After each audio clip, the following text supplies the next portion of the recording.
Hey there, thanks for watching. Today, we begin a new series called Because He Lives, We Run. And today's message is Disciples Run with Intention. This message is based in Hebrews chapter 12, verse 1 and 2. In 2009, Usain Bolt ran 100 meters in 9.58 seconds. It is still the fastest time ever recorded. For less than 10 seconds, he moved faster than any human in history. Explosive, immediate, astonishing. In 2023, Calvin Cupton ran the Chicago Marathon in just over 2 hours, 26.2 miles at a pace most of us couldn't hold for more than 1 minute. Not explosive, sustained, not dramatic, disciplined. Two runners, two speeds, two kinds of strength. And here's the question for us. Which one looks more like your spiritual life? Are we sprinting in burst of emotion? Church highs followed by spiritual fatigue? Or are we running a steady race shaped by endurance? Hebrews 12 tells us something important. The Christian life is not a 100-meter dash. It is a race marked out for us. It requires focus. It requires freedom from unnecessary weight. And it requires perseverance. The resurrection of Jesus does not create herd people. It creates intentional disciples. First point I want to bring to you is this. Run light. Throw off what hinders. Let us throw off everything that hinders and the sin that so easily entangles. That's Hebrews 12:1. Notice the wording carefully. It does not say only sin. It says everything that hinders. Some things are wrong. Some things are just heavy. You can't run a marathon in winter boots. Even good shoes become weight if they are not designed for the race.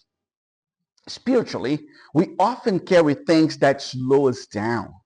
Unforgiveness, comparison, overcommitment, fear of failure, the need to impress, and the list goes on.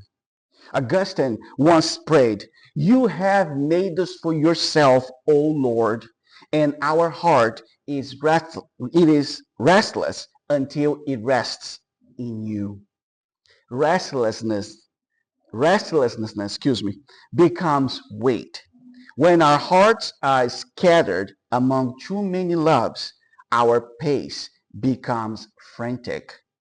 Lent is not about shame. It is about lightness. Ask yourself, what is slowing my soul? Maybe it's a habit. Maybe it's resentment. Maybe it's distraction. Maybe it's simply too much noise. Intentional discipleship begins not by adding more, but by removing what doesn't belong. Disciples run light because they trust God enough to do just like Elsa in Frozen said, let it go. The second point I want to bring to you is run steady, perseverance over emotion. And let us run with perseverance the race marked out for us. Hebrews 12:1. Perseverance is not flashy. It's quite strength. The word suggests endurance under pressure. Stay in the race when it stops being exciting. When we see a marathon, for example, and it's the beginning of the race, everybody's smiling, waving a camera, blowing kisses, thumbs up, muscle sign, everything just looks fine. And just after a few miles, you look at each other and say, what in the world are we doing? That is perseverance. Continue when it's not exciting anymore. The Christian life is not built on emotional intensity. It is built on daily faithfulness. The race is marked out for us. What does that mean?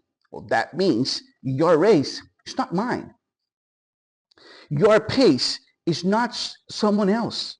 Your calling is not determined by comparison. Many people burn out spiritually because they try to run someone else's course. John Wesley once said, do all the good by all the means you can, and so on. But he also organized believers into rhythms of accountability and community, small groups, so that faith would last. That's the reason why we need small groups, and we need to be part, involved, committed to small groups so we can have our accountability on the rhythms we apply as disciples with one another. He understood that spiritual life must be sustainable. Marathon runners train for endurance, not applause. And here's something comforting. Perseverance is not powered by grit alone, but it's fueled by grace. We don't endure because we are strong. We endure because Jesus is faithful. Steady obedience shapes lasting transformation. Let me say this again. Steady obedience shapes lasting transformation. And that takes us to the third point of today's message, which is run focused. Fix your eyes on Jesus. Fixing our eyes on Jesus, the pioneer and perfecter of faith, Hebrews 12:2. This is the center of everything. Focus determines transformation. If you fix your eyes on comparison, you become insecure. If you fix your eyes on success, you become anxious. If you fix your eyes on comfort, you become passive. But when you fix your eyes on Jesus, you become like him. Thomas A. Kempis wrote in The Imitation of Christ, without the way, there is no going. Jesus is not just the example, he is the way itself.